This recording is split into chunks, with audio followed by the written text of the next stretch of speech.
জয়গুরু সুপ্রভাত। পরমপিতা রাতুল রাঙা চরণে ভক্তিপূর্ণ ভূমিষ্ঠ প্রণাম জানিয়ে শুরু করছি দিব্যরক্ষী গ্রন্থ থেকে পাঠ।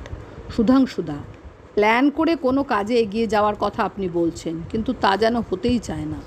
শশী ঠাকুর, অভ্যাস করতে করতে হয়। যেখানে যেখানে ফসকে গেছো সেখানকার অভিজ্ঞতাগুলি পরবর্তী সময় কাজে লাগানো লাগে। সুতোর ডালা একবার হাত থেকে পড়ে গেলে আবার জড়াতে অনেক সময় লাগে। সেজন্য খেয়াল রাখতে হয় যাতে হাত থেকে পড়ে না যায়। অভ্যাস কোনো সময় ছাড়তে নেই। কিছু না, শুধু একটা ভাব লাগে, যেমন থিয়েটারের সময় লাগে তেমনি। ওইটুকু হলেই হয়, এত চিন্তার ব্যাপার না। সুধাংশুদা, আপনি যেমন আমাদের পাড়ার যেমন আমাদের পাড়ার একজন আছেন, আমি তার সাথে কখনো খারাপ ব্যবহার করিনি, বরং লোকের সামনে তাকে একটু বড় করেই ধরতাম। হঠাৎ তিনি আমার নিন্দা করতে শুরু করলেন, অনেককে দিয়ে আমাকে অপমানও করালেন।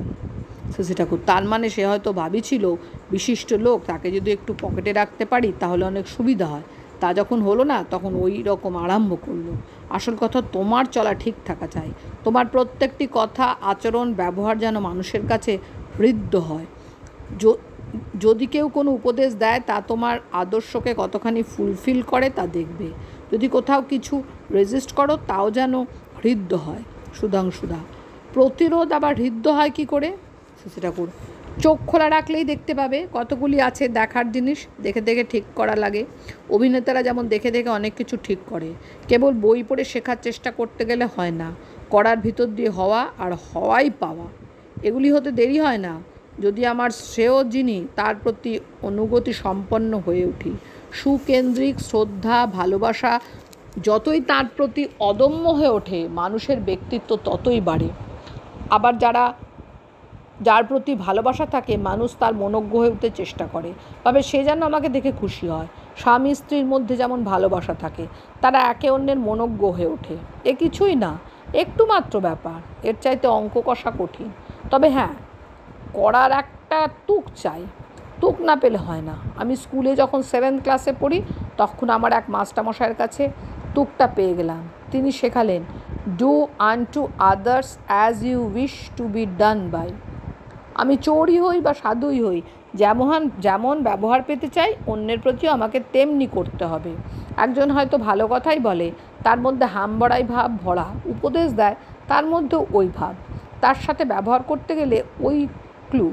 একজনের কাছে হয়তো কোনো কাম বাগাবো, সেখানেও ওই ডু আনটু আদার্স। এই হ্যাবিট করলেই হয়। এর জন্য 4 বেদ, চতুর্দশ শাস্ত্র কিছুরই দরকার হয় না। আবার তুমি একজনকে হয়তো অনেক টাকা দিয়েছো, তার কাছ থেকে 4 আনা পয়সা চাইলে সে দিল না, তাতে দুঃখিত হয়েও না। সুধাংশুদা, এতে তার ব্যবহার তো ঠিক হলো না। শশী ঠাকুর, তখন তাকে বোঝাতে হয় তুমি অন্যের কাছ থেকে কেমন ব্যবহার প্রত্যাশা করো। একটু থেমে বলছেন, এত কথা কওয়াই লাগে না, মন করলেই পারা যায়। সব একেবারে হস্তমলবকত হয়ে ওঠে। সুধাংশুদা, অটোমেটিক হয়ে ওঠে? শশী ঠাকুর, হ্যাঁ, ওই চলনের সাথে বুদ্ধি আসে। লোকের যোগ্যতা বাড়ানো যায় কি করে, লোকের ক্ষেত আছে, সেই ক্ষেতের ফসল বাড়ানো যায় কিভাবে, তার চিন্তা আসে। ভালোবাসার মধ্যে খুব উদ্যমী ইচ্ছাশক্তিওয়ালা নিষ্ঠা থাকা চাই। তাতে যখন যেটা ভালো বুঝবে তখনই সেটা করতে পারবে। আজ একটু করলে, কাল একটু করলে, এ অভ্যাস ভালো না। কারণ কাল তোমার এমন বাধা আসতে পারে তা তোমাকে ঠেকিয়ে দেবে। আমি কখনোই ওরকম করি না। এই যে কেষ্টদা, কিশোরী, অনন্ত, এরা হাতে কলমে অনেক করেছে। বড় খোকারও ওই রকম আছে। সুধাংশুদা, সংসারে চলতে গেলে ফনার মাথায় ঘাই দেবার দরকার আছে। শশী ঠাকুর, ফনার মাথায় ঘাই দেবে তাকে ভাঙাবার জন্য নয় তো, গড়বার জন্য। ঘাই দিলে মানুষ আবার অনেক সময় পাগল হয়ে যায়। বকতে হলেও এমনভাবে বকবে যাতে সেটা মিষ্টি হয়। বকার ধরন আছে তো। ইতিমধ্যে সুরেশদা, ক্ষিতীশদা, পূজনীয় কাজলদা প্রমুখ অনেকে এসে বসলেন। কাজলদা জিজ্ঞাসা করলেন, বাবা, অনুকরণ আর অনুসরণের মধ্যে পার্থক্য কী? শশী ঠাকুর, অনুকরণ হলো একজনেরটা দেখে দেখে করা, আর অনুসরণ হলো তিনি যা পছন্দ করেন তেমনভাবে চলা। অনুকরণের মধ্যে অনুসরণ নাও থাকতে পারে। কাজলদা, আচ্ছা, অনুকরণ করতে করতে কি অনুসরণের ভাব আসে?